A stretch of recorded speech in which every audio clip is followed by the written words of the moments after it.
Hi everyone, welcome to Yoga with Zeya. I'm Alicia and this is my dog Zeya. And today we are going to be showing you guys how to make vegan mac and cheese and also a lovely tasty treat for our friend here Zeya. With that being said, let's get started.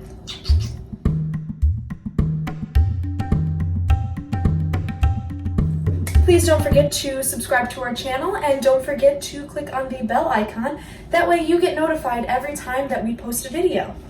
With that being said, let's get started with some cooking. So the very first step is to have a half cup of cashews and you're going to soak them in warm water for about 15 minutes and you can set that aside. Next, what I'm going to do is I'm going to peel both the potato and carrot. So you'll need 1 potato and 1 carrot. So now I'm going to peel both the potato and the carrot. And what I like to do with my peelings from the potato is I have recently started composting. So I'm just going to put this aside when I'm done with it and compost. Shavings in a bowl as well. Then I'm going to peel the carrot. I like to give some of the shavings right to Zeya.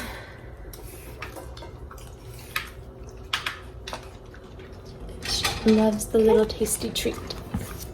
Okay, so once you are done with that, you are going to cut up half an onion. I like to use a yellow onion, because it adds a little sweetness to the dish. Again, I like to compost, so I'm going to save the skin to the side. It's also good for veggie broth as well. Lightly chop it.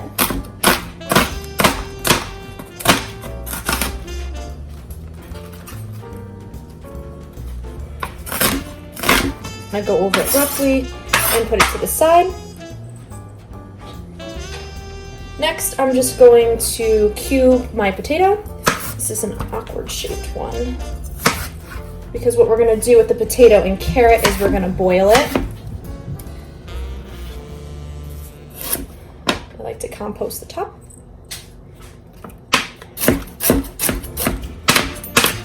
Oops. Doesn't have to be too crazy. So now, since that's all set up, what I'm going to do is get my water boiling. Now this next part is completely optional, but I like to use some thyme and rosemary to season my water while the potatoes and the carrots are boiling. It gives a little taste to the dish itself. I'll also throw a little bit of pepper and salt in there as well. Potatoes and my carrots into the seasoned water. I like to cover it just so that it gets fully seasoned. Let that come to a boil, let them get soft. It takes about 5 to 7 minutes. And to bring another bowl of about 4 quarts of water to a boil as well. I like to add a little salt into this mix. Let that come to a boil, that way we can add our shells.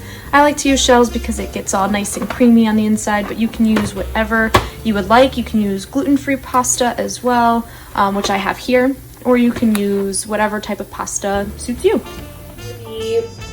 So while we wait for the potatoes and carrots and the pasta water to boil, I'm going to get my blender and I'm going to add the onions to it while I wait.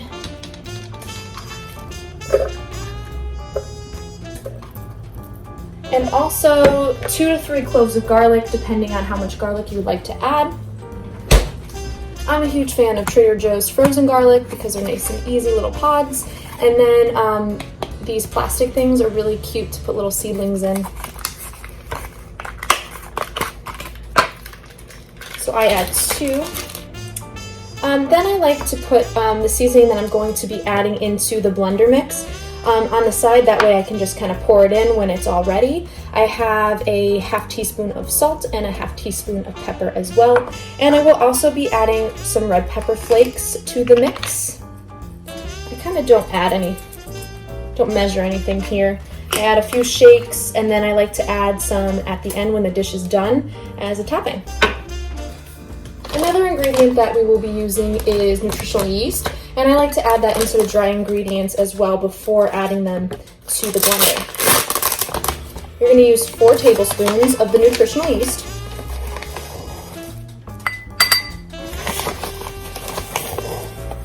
I'm going to add about 4 ounces of your choice of milk. It could be almond milk, coconut milk, whatever milk that you prefer. You can even use cashew milk because we are using cashews, so it might taste a little bit more cohesive, but I like to use almond milk, and I use unsweetened almond milk, so about 4 ounces, which is a half cup. Okay, so it's been 15 minutes. I like to just grab one of the cashews just to see if they are soft. You want to make sure that they are easily breakable, just like so. Here, I'll try to get a better piece so that you can see. Breaks apart nice and easy, so I'll go ahead and drain this. So that's nice and drained, so what I'm going to do is put this into my blender. So my water is ready. I'm going to pour in the shells. I like to give it a nice little stir. Then I let it sit for about 7 minutes. All right, so I'm going to check on my potatoes one more time here. Oh yeah, those are properly ready. So what I'm going to do is cut up half of a lemon. I like to add a little zest to this. I know that may sound funny, but it does taste quite amazing. Get the seed over here. Put that to the side. Then I'm going to have my container here and start to scoop the potatoes out with the carrots and add them to my blender. This way I get some of the spices in it too, that thyme and rosemary that we put in there. Comes out really nice. Add in our 4 ounces of milk. And then we're not done yet. We're going to add also 4 ounces of veggie stock, or half cup.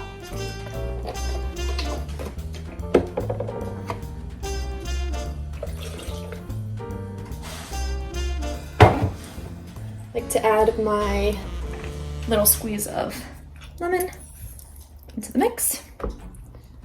And don't forget to add your spices. Again, 4 tablespoons of nutritional yeast along with salt, pepper, and some red pepper. Then bring it over to your blender and turn it on. Slowly start to turn up the speed. It is looking rather thick, so I'm going to add some more milk, or you can add more veggie stock depending on how you're feeling. I add it in just a little bit. Put the cap back on. While that's blending, I'm just gonna check on my pasta.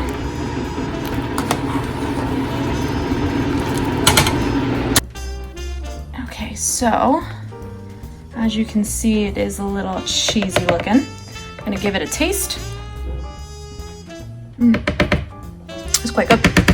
I like the consistency. I like it a little thicker, but you can always make it thinner. And if you want to, this water with the seasoning, you can also add to the sauce. Now I'm going to drain my pasta because my pasta is all done. And I'm gonna add my cheese onto my pasta.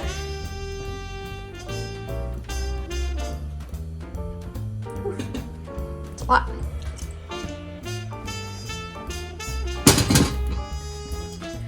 Gonna give it a proper stir. All right, so now you can dish out your vegan mac and cheese. Give myself some 2 scoops here. Look at that. That's incredible. I like to add some red pepper flakes to the top. And voila.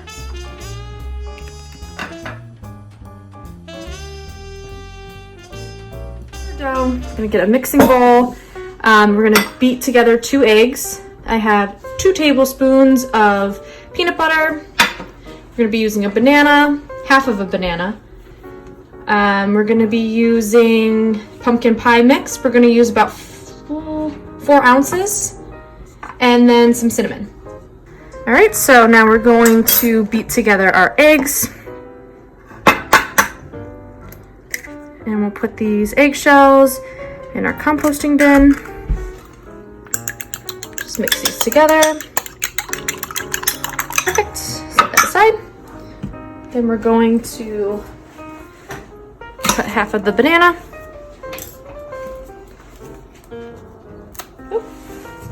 This side.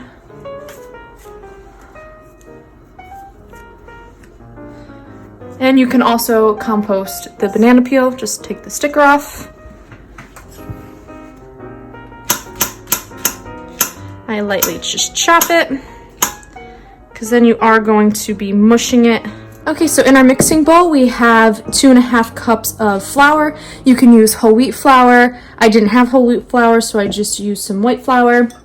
Then I will add in a little bit of cinnamon.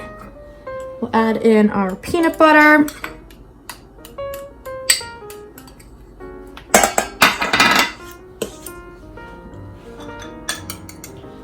Our egg.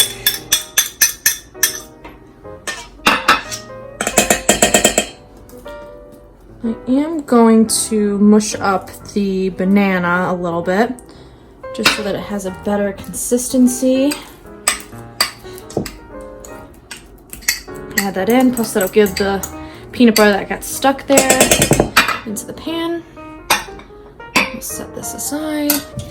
Now we're going to add some pumpkin. I like to start with 2 big tablespoons of pumpkin. And then I start to then I start to mix everything all together. I find it a little bit easier to start mixing with your hands because it does get a little, like it's a dough, so it does get kind of tough to just mix with like a spoon or something, so feel free to get all in there. And if it does start to stick to your hands, you can add more flour. Or if it's too dry, you can add more pumpkin. Or you can add some water if you would like to. After, I like to put some flour down right here on my base, and once it looks like it's kind of mixed together, and remember these are dog treats, so it doesn't have to be a perfect dough mix.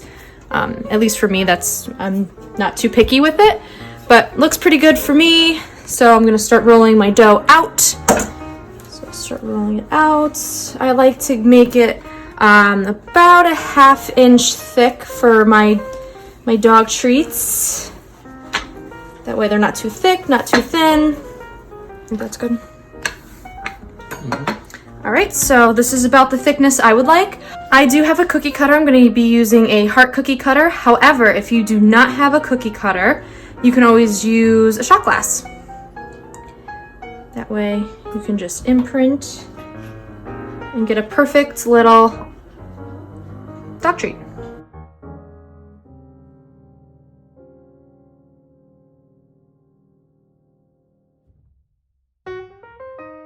All right, so our oven is preheated, and I'm gonna open the oven. We're going to put these babies in, push them up, and we're going to set our timer. I'm gonna set it for about 25 minutes just to check on them, but total you're gonna want 40. So I would say leave them in between 25 to 40 minutes depending on the consistency that your puppy likes. I think what I like to do once the cookies have cooled off is put them in my nice little glass container. And of course your lovely puppy is going to be waiting for one. Hi Zay, what do you think? You like them? She's drooling a little bit.